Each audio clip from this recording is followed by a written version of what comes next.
Mayo Experience. Mayo Experience. Mayo Experience. Mayo Experience.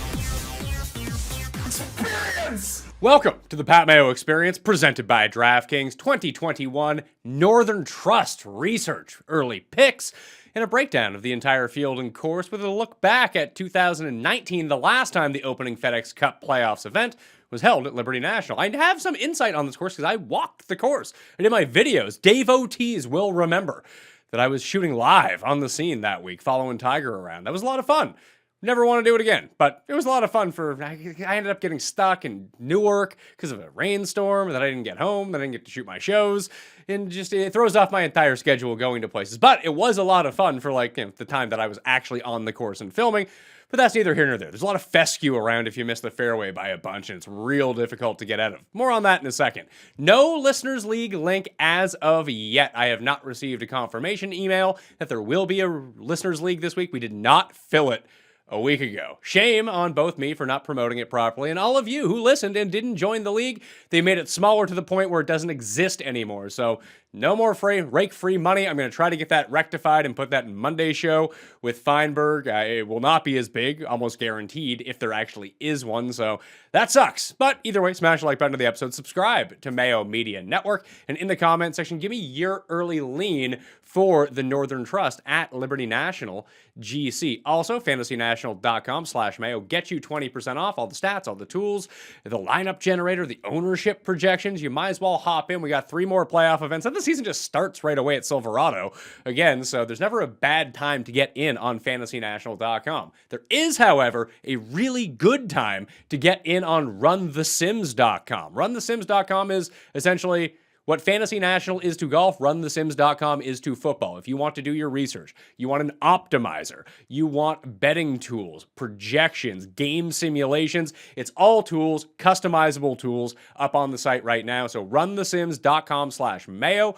Get you a discount off the package. All season-long stuff is already free if you want to go and check that out. But all of the Week 1 tools for the season are released as of today, so I highly recommend that you go in and check it out. /Mayo at the end of runthesims.com for that discount. Let's talk about the field for this week. We got the top 125 players. I haven't heard anyone actually out as of yet, so this is just sorted by strokes gained, and we're living on the edge. Oh, wrong one. Where are we going here? There's the scorecard. Here we are. Here's what the projected standings look like at the time. So it seems like Rose, Lahiri, Pan, Fratelli, Smelly Fratelli, and Scott Stallings will end up getting the final 5 spots. But there's a bunch of guys out on the course right now. I'm filming this in full disclosure midway through the final round at the Wyndham, where I have a guy in first, a guy in third, and a guy in seventh, and I couldn't feel fucking worse about my positioning that I'm not going to win any money this week. This is what Harris English last week will do to you.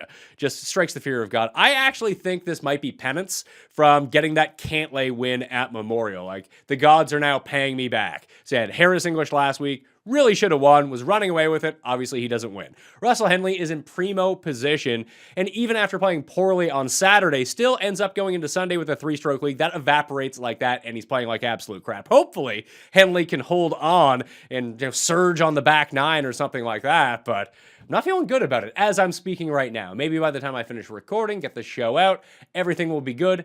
Wouldn't count on it, though.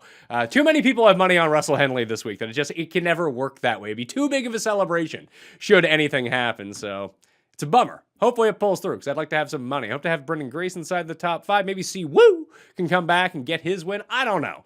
But anyway, these are the guys on the bubble right now, so if Pan, Lahiri, Rose, or Warinsky fall out, or even Kuchar for that matter, then you're looking at Armour, Patrick Rogers, the first 2 guys. And we loaded up the top one. Ricky is out, by the way, as he did not make the cut, as you can see. We dumped in the field for the top 125 before the Wyndham just so we could have something up to research if we wanted to. So this isn't the official field. It's basically right to 120 players. There's going to be like 5 guys that aren't in it, and then 5 guys that are left off that will have qualified when the odds get updated on Monday morning. And then the DraftKings prices come out. You'll have the actual field.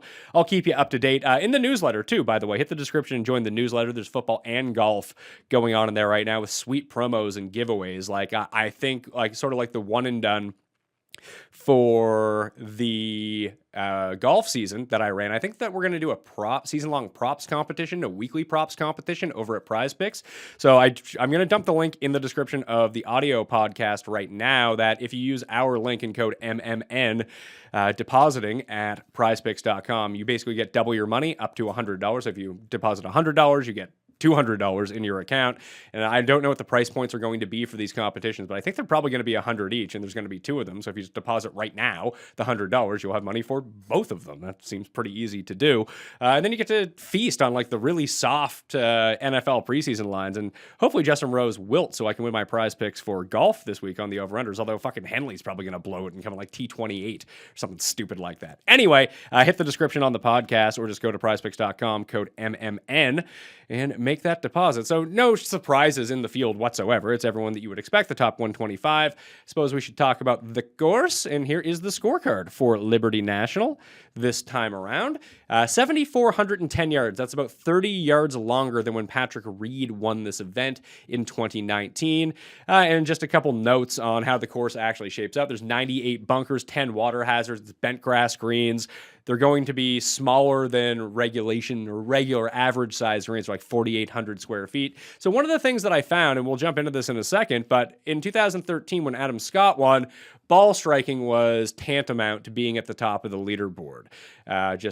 Be pretty good with your drivers, find a bunch of fairways because you don't want to get in the shit, and then whoever had the hottest irons generally ended up at the top of the leaderboard. The difference this time around, and we'll jump over to the leaderboard, as you can see, Reed, Ancer, Varner, Rahm, Scott, Louis, Snedeker, Rory, Spieth was the top 9 finishers in 2019. But the starkest difference was, as I was going through it, yes, you needed to be good at ball striking, but no one's going to be great at ball striking the entire week. And there is a significant amount of trouble around this course if you're off the fairway. Like even in between the bunkers, there's huge fescue. And if you're in that fescue, you're basically fucked. So you do need an around the green game. And I thought this was really interesting to look at. So of the top 20 finishers, you only had 4 guys finish in the negatives all week in strokes gained around the green. And 3 of them were pretty minimal. You had Rahm, 0.1 strokes lost, Rory and Spieth, 0.5 strokes lost. Then you had Kisner, who was a bit of the outlier, minus 1.4. Everyone else was in the positives. And as you can see, the top, 15 guys all gained on approach.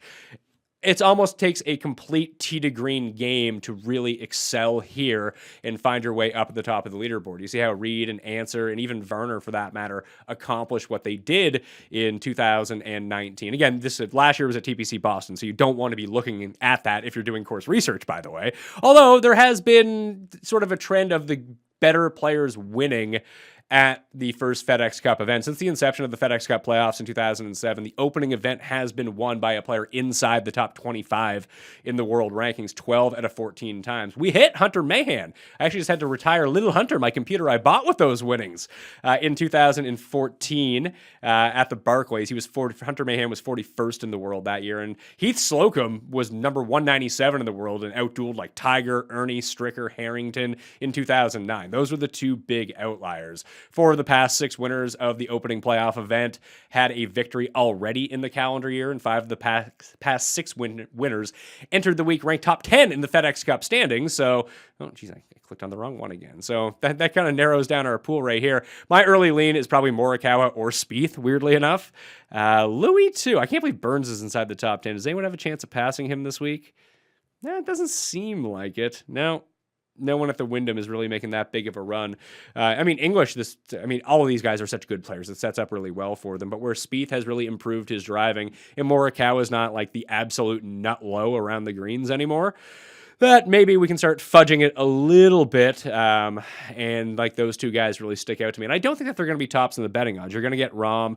DJ was the first round leader here, I believe, in 2019. Everything kind of went away from him. But we can look at the strokes gained. You can see that Spieth lit it up on the greens, lit it up on approach, bad around the green week. And this was still during like Spieth's struggle time. He wasn't a top-end player at the time. Patrick Cantlay actually made the most birdies in the field that week, and he lost on approach. Hot putting, hot chipping, but he made a ton of bogeys and ended up coming in T12. Third in birdies that week was actually Joaquin Niemann, who played pretty well across the board, actually putted well for the first time in ages, but lost 3 strokes around the green, as he's wont to do. We saw a bad outlier performance from Grace on the greens, but he gained almost 7 strokes around the green. So what can you really take away from that? Ryan Moore, classic Ryan Moore. But you see a whole bunch of these like different type of players. They're all... Oh, Reed plays longer, harder courses really well. We know that. And then you sort of had like Ball Striker's Delight with Scott at the time and Louis. Snedeker, back when Snedeker was good, I suppose. And some like shorter hitters, like good iron players who hit a lot of fairways was sort of the theme this week. And, we know that Justin Thomas was a much better driver of the ball at that point. Webb, kind of did everything else. Webb is turned back into like old Webb, by the way. Not Webb who goes out and wins tournaments, and competes in majors and wins Ryder Cup teams. You just saw like triple bogey at the Wyndham. He goes birdie, triple, birdie, bogey. Like it was just a really weird run for him on Saturday. And that's like the Webb I used to know when I used to bet on him like 4 years ago. It was kind of crazy. So a very balanced game, I think, is what I'm looking for. But here's really the trick to this course. 5 of the 6 hardest holes are par 4s that are 450 to 500 yards. I mean, that's kind of generic across a lot of courses, but you can just see how that played itself out. Champ, Answer, Hadwin, DJ, Reed, Louis were up there, along with Kokrak, Webb, and Hideki, and Stewart and Damon all finished inside the top 10 on par 4s from that range. I mean, you have the leader, the guy who came in second, the guy who came in sixth, and a bunch of guys. Hadwin was the only one who really lacked because he just didn't seem to play well anywhere else. So par 4s really outweighed everything that year. We can go and check out the actual past course. So we go with the course breakdown. And it's loaded to TPC Boston right now, but you can easily go change that to Liberty National. I'm getting Moose on the case. He's out golfing this weekend. It's really nice where he's at. He'll have it updated by Monday afternoon, I'm sure. I already sent him an email about it, so hopefully he gets on it. We switch over to Liberty National. As you can see, amongst the top 10 finishers, strokes gained approach highly outweighs everything. And then you go to the top 5 and everything kind of evens itself out a little bit more. You see a more balanced tee to green type game, but you can see par 3s just kind of tread water, score. If you can be better than the field on the par 4s, like it actually outweighs par 5s this week. So that is kind of huge when it comes down to it. Number 15? Yeah, 15 is the hardest hole on the course. It's a 469-yard par 4. Did that get changed? Let's see. 481 yards now. So the hardest hole got even longer.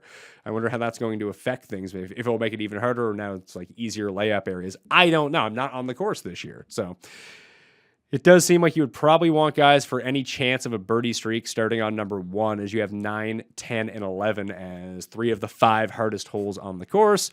There's a huge eagle rate on number 6. It's by far the easiest hole on the course. Number 13 also generates some eagles. So we're kind of pounding down what we want to see this week. I do think that accuracy and strokes gained off the tee is going to make a big difference, obviously, overall tee to green. So let's try to build a model out and see what we got going on this. Check out Mayo Media Network for Monday is going to be I do have a Liberty National one. We'll see how that one was in 2009. There was way too much going on here. There is 92 around, so approach off the tee. I'm going to get rid of driving distances. I didn't find that actually made that big of a difference. That was sort of I'm going to get rid of par 5s as well and amp up so we'll amp up par 4s, 450 to 500 to 10%. Keep par 4 scoring at 15%. I'm going to take down greens and regulation gain. That seems like a weird one for me. Although on smaller greens, maybe we can try to figure that out. Now let's go look at the key proximity ranges for a second, actually. Just so I get a better sense of that. How did the leaders do? Yeah, it wasn't really much from beyond 200 yards. It was a lot in this like middle 125 to 200 range where you see it the very top of the leaders. Then you had a bunch of guys who gained, obviously. There's different ways to attack this course, but it does seem like the most fluent one amongst all of the leaders was 175 to 200 in approach. I wish I knew the bucket of how many shots actually came from that range. That's something that we're working on in V 3.0 of Fantasy National for 2022. If we can incorporate all that data with some visuals as well, that would be awesome. That's what I really love about runthesims.com. Like when you run the Sims itself for the players, it gives you a visualization of everything and their like range of outcomes for that game in each particular stat and how that correlates to either their over under yardage for that week. If you want to use them, like what's their optimal percentage in DraftKings lineups, like how often do they hit their upside? What is their actual upside? And how many times out of 100 do they actually hit that? It's a really interesting way and really helpful tool. Plus, it's completely customizable if you want to go look at it as well. You can find that down in the description /Mayo for the discount on that. So yeah, maybe 175 to 200 is probably best off looking at it. And I don't want to overreact to what happened because it was a bit different in 2019 to 2013. Also, the President's Cup was at this course in 2017. The only guys currently, and this will have to shake itself out if Kuchar makes it or not, but Fowler and Kevin Chappell are the only two from that team, from both sides of that squad, that are not currently in the field. Lahiri is kind of hanging on a thread as well, but it looks like he is going to make the playoffs. And that year, Dustin went undefeated 4-0-1 for the international side. Mickelson, Reed, Thomas, Spieth, and Fowler were all tied for second with 3.5 points. Louis was by far the best on the international team. He scored 2.5 points. The only international player to score more than 2 points in the 2017 Ryder Cup, if you were going back and looking at that. So let's see. I'm going to add fairways gained onto here. Not a ton, but I think that could be important. I think that's more important than not to keep yourself out of the shit. I'm going to get rid of...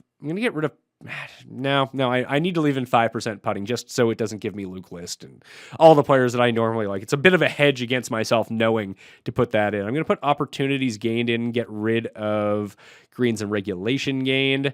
I'm going to amp up around the green, and I add fairways gained in that proximity range, 175 to 2. No, that's par threes. Stupid me. Take that out, go to actual proximity range. There we are. Proximity 175 to 200. So strokes gained approach, 20%. Strokes gained off the tee, 15%. We'll amp up fairways gained, 5%. Just make it a little minuscule amount. That means we have 20% allocation to go around. I'm going to go opportunities gained, 10%. Actually, I'm going to go, let's go 8%.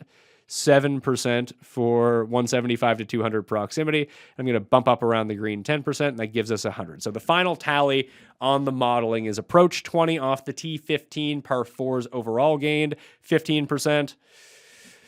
Maybe I'll keep it there. 450 to 500 par fours, 10% around the green, 10% sand saves. 5%, strokes gained putting 5%, fairways gained 5%, opportunities gained 8%, and proximity 175 to 200. You can use more than this, you can use less than this. I don't usually use this many stats, but hey, I keep finding guys who are good at, maybe I should start betting 54-hole leaders, because I seem to be good at that. Can't get anyone to, I need to add in like the clutch gene or something to the modeling and see how I go. I'm going to wager Morikawa, Answer, or Spieth are number one in the modeling right now. And this is over the past 24 rounds. Morikawa, Power, Answer, Cantlay, Matsuyama. Oh, Spieth's actually down there a little bit. What does he suck at? That's Berger, sorry. Spieth is bad at strokes gained off the tee. I mean, that rates out pretty well for him. Let's see how he's been doing. Although he struck the ball really well at the Open, that wasn't counted. And before St. Jude, when he just barely scraped by, lost to the field a little bit, he had gained in 1, 2, 3, 4, 5, 6, 7, 8 consecutive tournaments off the tee. The irons were down at St. Jude. That was a bit of an anomaly for him based on his past performance. But if he can just chip the ball a little bit better and drive the ball a little bit better, and essentially, I mean, he's probably not going to gain 8 strokes on the field putting once again here. But if he can gain his normal 3 to 5 and the irons click a little bit more, he drives the ball pretty well and at least keeps it in play. I think Spieth is super live here. Obviously, he kind of fits the criteria. He's won already this year. He's a top 25 player in the world. He's inside the FedEx Cup top 10 right now, so that makes a lot of sense to me. Who are some players I would not expect to be up here? Streelman is going to have another nice week at the Wyndham, too, it looks like. Yeah, he's kind of like the old dude type of player, bad out of the sand, but he hits so many fairways. See, he's 11th in fairways gained. We know that he's a very spotty putter, but all right, that's an interesting one that pops up. Matt Wallace, I have not heard from Matt. Ryan Armour's not going to make the playoffs. Looks like he's going to be on the outside looking in, but he rated out really well coming into the week. Shez, killing me. Just ruined so many of my good lineups at the Wyndham. So, I mean, I probably can't hold that against him. It's Shez Reavie after all. So, yeah, Morikawa.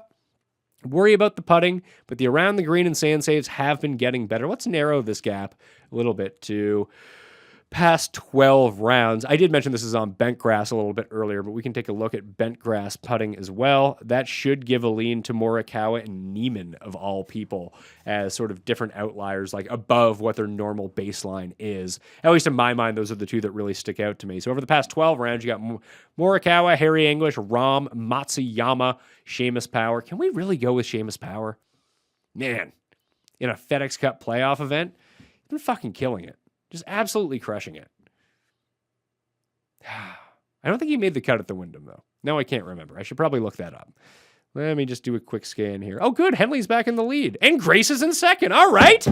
Getting fired up over here. That's fantastic news. Make some more birdies, Siwoo. And we're good to go. Streelman, Rose, Piercy, Kisner, Grace, Sloan, and Nah all tied for second at the moment.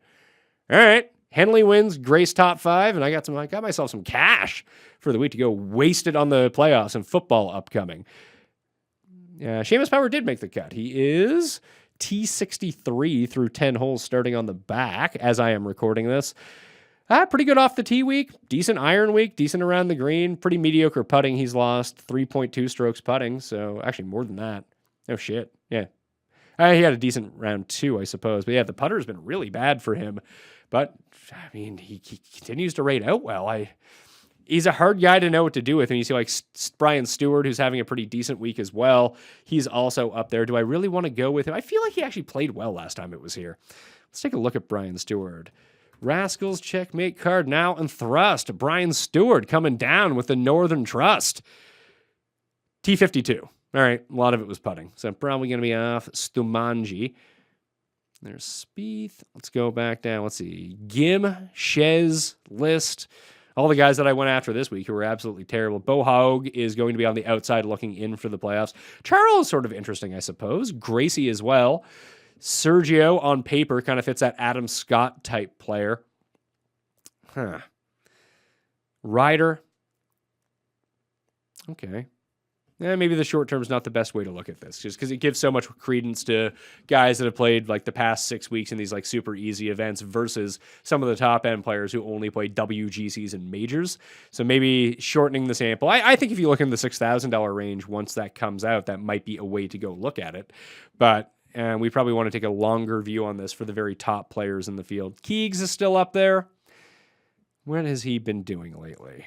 No, Fairway's been bad for Brooks. For Keegan, they're up there. Berger. I mean, Berger does make a lot of sense. He made that run at Southwind, and he just couldn't putt. Maybe Berger should be the early lean here.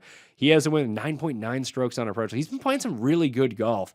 Couldn't chip, couldn't putt, but we know that's sort of an anomaly for him. The irons have been amazing. How is he doing this in terms of accuracy and distance? Where's he rating out against the field? All right, gaining. Did not gain, at the Open and John Deere, those are not big driver courses, but the U.S. Open is. Gained distance there, gained on fairways there, gained at St. Jude is a driver course, and gained on fairways. Okay. All right, I think I'm going to go with Daniel Berger. Problem solved. Berger. I guess if I take Berger, Morikawa, and Spieth, I'm betting guys that are like 12-1, 18-1. Maybe we'll get a break on Berger. Maybe he'll be like 35-1 or something like that. He did not play in this event in 2019 because of an injury, as I recall. Griot was actually 4th in greens and regulation gained against the field, which is a pretty big number considering he missed the cut.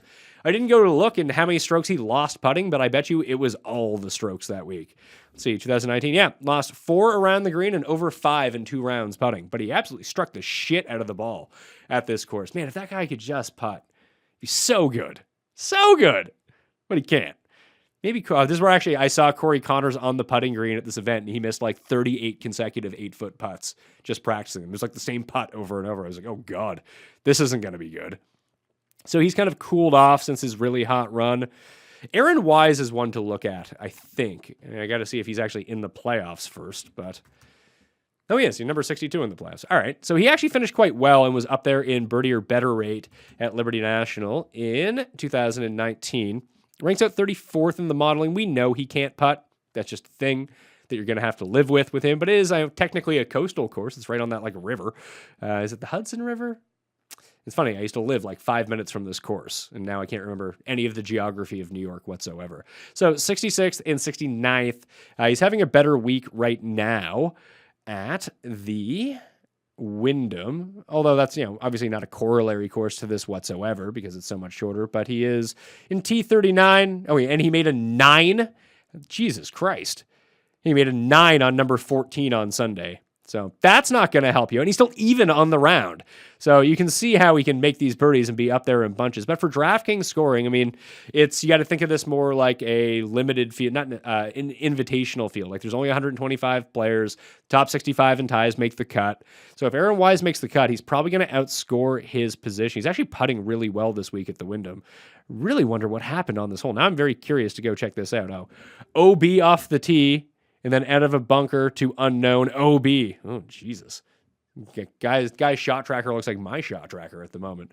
But listen, he has some spike performances and some pretty good fields too, like longer, harder courses, Memorial, Wells Fargo, those two. I mean, I'll probably just have to have Raza on this week and gush over how good Aaron Wise is. It is encouraging to see him. Actually, let's see how he's doing here. No, he's not significantly better on Bent than anywhere else. Maybe Wise is a sleeper down the list that we can take a look at. Let's go to overall strokes gained and just check out Bentgrass putting and maybe some mixed condition modeling. I probably won't model it out per se, but I'll just kind of take a look at the course conditions and see how it goes. So over 7,400 yards, par 71. Let's turn that filter on right now and just see who the best players are. And we'll even look at per round who is the best. We'll go by average, strokes gained total. Hovland, Rory, Thomas, Wolf, Gim, JT. You can see Gim and Wolf only have 2 weighted courses of this. And some of them are probably majors at this point. So let's just take that off. Let's take par 71 off and just go over 7,400 yards and see what that shoots out. Xander is now up there. Per round, it's going to be Xander, Thomas, Brooks, Rory, Dustin, Rahm, Reed. That is an interesting way to go about things. So there's Reed once again. He plays these longer courses a little bit better. So does Cantley. Who's like the worst guy? Stanley, Gooch, Connors, Wise is up there as well. So maybe Wise is going to be like the long shot of the week as I go through it. Very excited for him to lose 20 strokes putting in the first 2 rounds and be in dead fucking last. But hey, them's the break sometimes. Let's turn off those filters over 7,400 yards and click on Bentgrass greens. And we'll go with, let's go past 24 rounds. See what happens there. And we'll go with average, Bentgrass greens, Tringali, Kokrak, Poulter, Xander, Scott, Zach Johnson, Troy Merritt, Patton Kazire, JT Poston, the Todd Father, Pat Perez, and Adam Shank are going to be your best guys. Of like the studs that we talked about, Harris English actually qualifies as that. Berger, Spieth, Neiman, Mackenzie Hughes. Oh, maybe it's just to play the same guys that I played at the Open Championship. I'll be good. Reed, Webb, Munoz, Bryson, Cam Smith. Cam Smith is due something here sometime soon. We know his around the green is really good. Could this be a good Cam Smith course? I worry about his driver. And he's very inconsistent on the approaches, but when he usually chips really well. He didn't at the U.S. Open, obviously. But if he can putt a little, chip a little, not like drive the ball into the fescue every single time, all right, maybe Aaron Wise, Cameron Smith. I'm just looking for ways to lose my money this week, like all my money. That's what I'm talking about here. Who are the worst guys on Bermuda over the past 24 rounds? Macumba, hardly knew her. Keegan, Liss, Sergio, Stanley. Yeah, that story checks out on that one. Kramer, Hickok, Leishman, Neesmith, Ortiz, Hoagie, Matsuyama, Phil, Fratelli, Brendan Steele. All right. And Aaron Wise, there he is. Scheffler, Bubbs. Probably stay away from Bubbs. It was one that I was thinking about going back to him with this week, but I just don't think I'm going to get there with him. So that was the preview for the 2021 Northern Trust. Like I said, for all the audio listeners, or even if you're a video listener, go to prizepicks.com, use code MMN. When you deposit, you get a match deposit of up to $100, and you might want to have some money on PrizePicks for some announcements coming soon. It's not finalized yet, but I'm really working on them to get this together because I think that'll be a fun competition that we can all play against each other with. For the Listeners League, hopefully I'll have more information on that on Monday. I would expect it to probably be 2,000 people, so you're gonna want to get your spot right away if they do give me one. And I'll be back with Feinberg. DraftKings is going to be on Wednesday this week because I got more football stuff to go. FantasyNational.com/Mayo. Smash the like and RunTheSims.com. Everything is operational as of today, so please go check that out. RunTheSims.com/Mayo for a discount on all of the NFL tools that are available to you to win the monies this year. All right? I'm Pat Mayo. Thanks for watching. I'll see you next time. Mayo experience! Experience!